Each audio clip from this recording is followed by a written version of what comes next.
अनिकेत की शादी होने वाली थी। एक हफ्ते में उसकी शादी थी। कॉलेज लाइफ से वो एक ही लड़की से प्यार करता आ रहा था। उस लड़की का नाम श्वेता था और श्वेता से ही अनिकेत की शादी तय हो गई थी। अनिकेत और श्वेता बहुत खुश थे। दो प्यार करने वाले शादी के अटूट बंधन में बंध जाएं, इससे अच्छा और क्या ही हो सकता है। लेकिन हर परिवार में टांग अड़ाने वाला कोई ना कोई होता ही है, और ज्यादातर वो कोई औरत होती है, जैसे कि अनिकेत की बुआ शेफाली। शादी के एक हफ्ते पहले शेफाली मायके आ गई, वो भी अपने 10 साल के शैतान बेटे के साथ, और आते ही आग लगाना शुरू कर दिया। ये क्या सुन रही हो अनिकेत, तू दहेज नहीं लेगा? नहीं बुआ, दहेज लेना कानून की नजरों में जुर्म है, और वैसे भी मैं दहेज प्रथा के खिलाफ हूँ। आय हाय, देखो भैया, देखो तो लड़के ने थोड़ा पढ़ क्या लिया, अब हमारे संस्कार को ठुकरा रहा है। अनीता की बुआ पुराने जमाने के इंसान थे, उसके ख्याल भी पुराने थे। लेकिन अनिकेत पढ़ा लिखा था, उसने अपने माता पिता को भी समझा लिया था। शादी की जब बात चल रही थी तब अनिकेत ने अपने पिता से कहा था, माँ बाबा, आप लोग श्वेता के माता पिता से दहेज की बात नहीं करोगे, मुझसे वादा करो। अनिकेत की माँ केतकी ने कहा, ठीक है बेटा, तू जैसा कहे, आखिरकार शादी तो तेरी ही है। अनिकेत के पिता हरिहर ने कहा, हाँ, और वैसे भी जमाने के साथ हमें भी बदलना पड़ेगा बेटा। अनिकेत के माता पिता समझदार थे, लेकिन उसकी बुआ शेफाली समझना चाहती ही नहीं थी।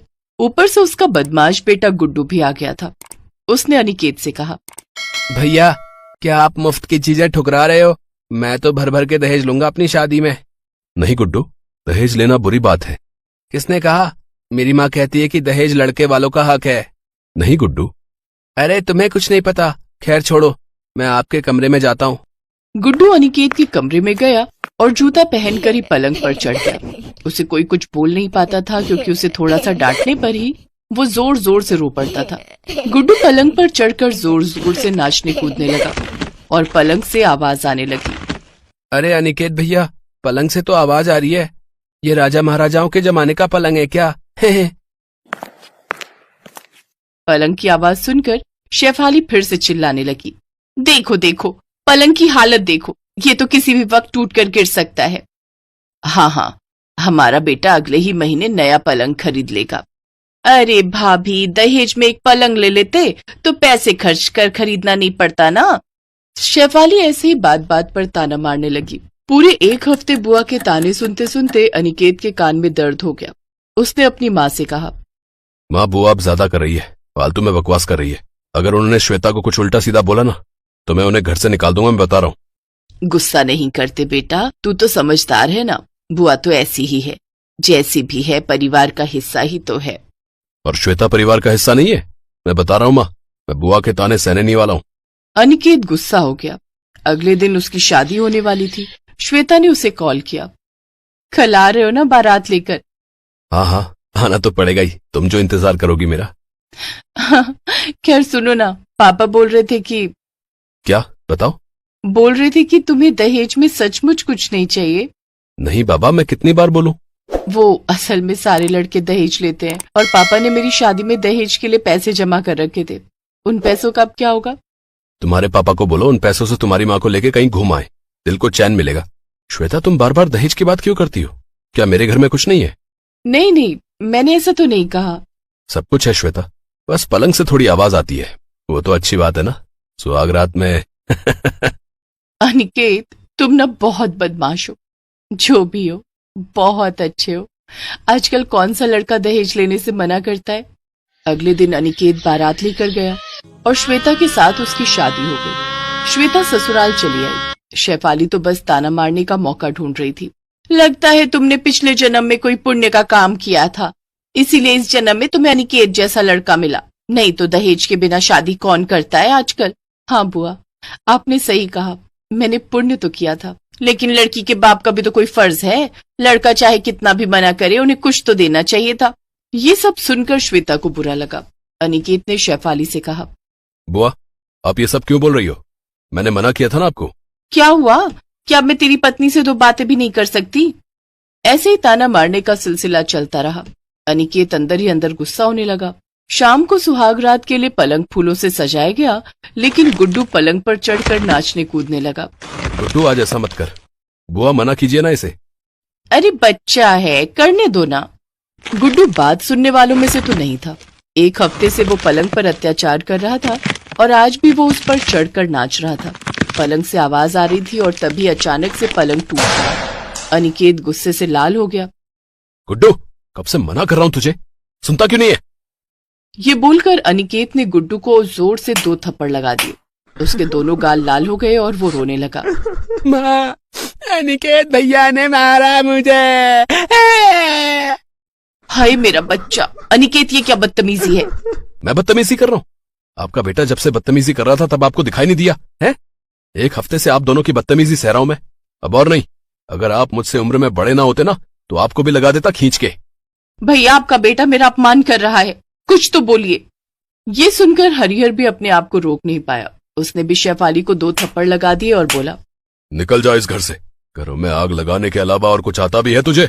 और कभी मत आना यहाँ। शेफाली और गुड्डू को घर से निकाल दिया गया। उसे किए की सजा मिली। अनिकेत और श्वेता छत पर सो गए।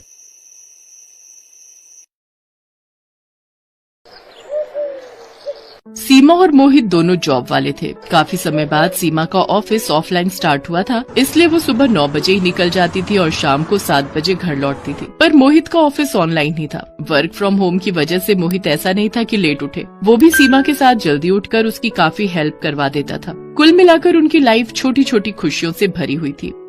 माय स्वीट स्वीट वाइफ, बेटी तैयार है। अरे आज तो मुझे उठने में बहुत देर हो गई, 7 बज गए। मोहित, तुम मेरा कितना ख्याल रखते हो। मैं बहुत लकी हूँ कि मुझे तुम जैसा हस्बैंड मिला जो मुझे इतना प्यार करता है, मेरा इतना ख्याल रखता है।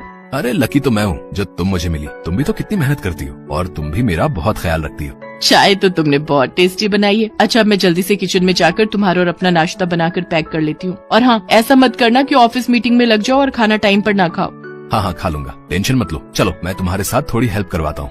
इस तरह सीमा और मोहित की लाइफ मिलजुल कर बीत रही थी। दोनों एक दूसरे के बारे में बहुत सोचते थे और एक दूसरे की बहुत परवाह करते थे। एक दिन सीमा के ऑफिस जाने के बाद मोहित जैसे ही अपने दरवाजा बंद करने लगा तभी, जी नमस्ते, मेरा नाम शालिनी है। मैं अपनी मम्मी के साथ 2 दिन पहले ही यहाँ आपके पड़ोस में रहने आई हूँ। मुझे यहाँ का मार्केट नहीं पता। घर में चीनी खत्म हो गई थी, अगर मुझे थोड़ी सी चीनी मिल जाती तो। ओह क्यों नहीं, प्लीज वेलकम। आप बैठिए, मैं किचन से लेकर आता हूँ। Thank you so much. आप भी यहाँ अकेले रहते हैं क्या? नहीं, मैं और मेरी वाइफ रहते हैं। वो अभी ऑफिस गई है। मेरा वर्क फ्रॉम होम है, इसलिए मैं घर से ही काम करता हूँ। अच्छा, एक बार फिर से बहुत बहुत शुक्रिया। कोई बात नहीं, अगर किसी और चीज की जरूरत हो तो आप मुझे बता दीजिएगा। वैसे मार्केट पीछे कॉलोनी के बाहर निकलते ही है, वहाँ आपको शॉप्स पर सब कुछ मिल जाएगा। Oh thank you. आप जैसे इतने अच्छे पड़ोसी हैं, फिर तो हमें कोई परेशानी ही नहीं होगी। अगले दिन जब सीमा ऑफिस के लिए निकली तो शालिनी ने देखा मोहित घर लॉक करके कहीं जा रहा है। नमस्ते मोहित जी, आप कहीं जा रहे हैं क्या? जी, वो मैं पीछे मार्केट से कुछ सामान लेने जा रहा था, सोचा थोड़ी वॉक हो जाएगी। अच्छा मार्केट? वैसे मैं भी मार्केट ही जा रही हूँ, चलिए ना साथ ही चलते हैं। ओके। अब तो शालिनी अक्सर ही किसी न किसी बहाने मोहित से मिलने आने लगी। एक दिन, जी कहिए, मैंने आपको पहचाना नहीं। अरे ये शालिनी जी है, हमारे पड़ोस में 1 महीना पहले ही रहने आई है। नमस्ते शालिनी जी। नमस्ते मोहित जी। अच्छा, मैंने अगर सही पहचाना तो आप सीमा जी हैं, मोहित जी की पत्नी। जी बिल्कुल सही पहचाना। आइए ना, प्लीज अंदर आइए। आपके पति बहुत ही अच्छे हैं, हमेशा मेरी मदद करते हैं। मैं तो सचमुच सोच रही थी कि नई जगह जाऊंगी तो बड़ी परेशानी होगी, पर मोहित जी ने तो मेरा बहुत साथ दिया। वैसे आज आपकी छुट्टी है क्या? नहीं, छुट्टी तो नहीं है, पर मैंने आज छुट्टी ली हुई है। वो क्या है ना, आज हमारी शादी की सालगिरह है, तो मोहित और मैं एक साथ समय बिताना चाहते थे। अच्छा, शादी की सालगिरह बहुत मुबारक हो। एक काम कीजिए, आज आप और मोहित जी मेरे घर आइए, मैं आपके लिए अच्छा सा डिनर रेडी करूंगी। मम्मी भी आपसे मिलकर बहुत खुश होंगी। पर अरे आप भी तो हमारे लिए इतना कुछ करते हैं। चलिए पक्का हुआ, आज रात का खाना आप मेरे घर खाएंगे। अच्छा चलती हूँ, रात के लिए आपके खाने की तैयारी भी करनी है। शालिनी घर चली जाती है, पर सीमा गुस्से में थी। ऐसे थोड़ी होता है, हम दोनों घूमने जाने वाले थे और मुझे सही नहीं लग रहा। तुम इस शालिनी से दूर रहना। क्या बात है, चेहरे पर जलन साफ दिखाई दे रही है। चलो कोई बात नहीं, वो इतने प्यार से बुला गई है तो आज हम उनके घर ही डिनर कर लेंगे। ना चाहते हुए भी सीमा को मोहित के साथ शालिनी के घर डिनर पर जाना पड़ता है। उस रात शालिनी और उसकी माँ मोहित के साथ खूब बातें करती हैं, मानो वो कितने समय से मोहित को जानती हो। सीमा सब कुछ देख रही थी, पर वो उस समय चुप रही। आंटी जी, आपके हाथ की मेथी आलू खाकर तो मजा ही आ गया, बहुत बढ़िया डिनर था। तो रोज आ जाया करो बेटा, तुम्हारा अपना ही घर है। मैं एक काम करती हूँ, कल मैं कढ़ी चावल बनाने वाली हूँ, मैं शालिनी के हाथ तुम्हारे लिए भेज दूंगी। और फिर कुछ देर बाद मोहित और सीमा घर आ जाते हैं। अगले दिन सीमा ऑफिस चली जाती है। पीछे से शालिनी कढ़ी चावल देने के लिए आ जाती है। उस समय मोहित नहाकर ही बाहर निकला था। उसने वो ऐसे ही दरवाजा खोल देता है। कौन है? आ रहा हूँ। पता नहीं कौन है, लगातार घंटी बजाता जा रहा है। ओह शालिनी जी, आप सॉरी, मैंने सोचा प्रेस वाला कपड़े लेने आया। मैंने उसे फोन किया था कि प्रेस के कपड़े ले जाएगा।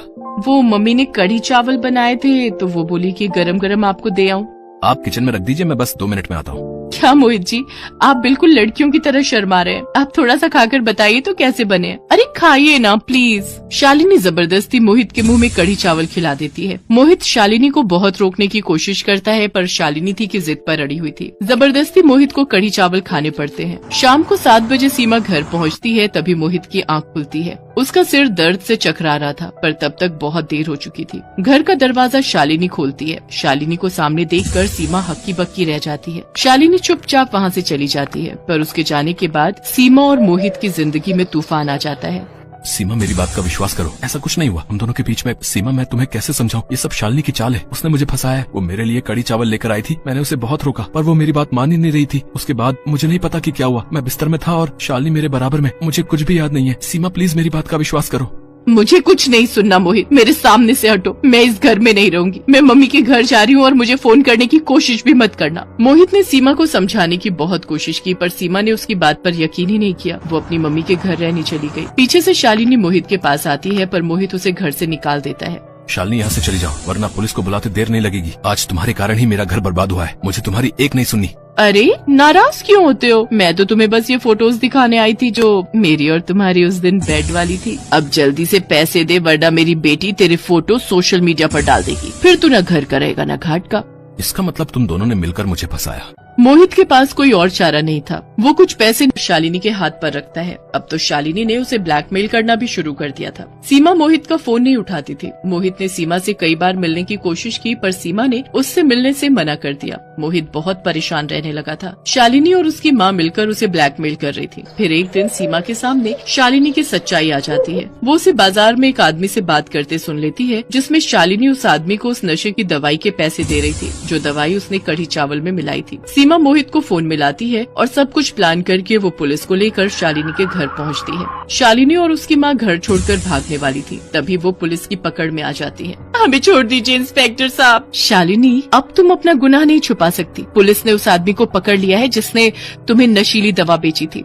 मैडम अब चुपचाप दोनों हमारे साथ पुलिस स्टेशन चलो। पुलिस शालिनी और उसकी माँ को पकड़ कर ले जाती है। आई एम सॉरी मोहित, मुझे तुम पर विश्वास करना चाहिए था।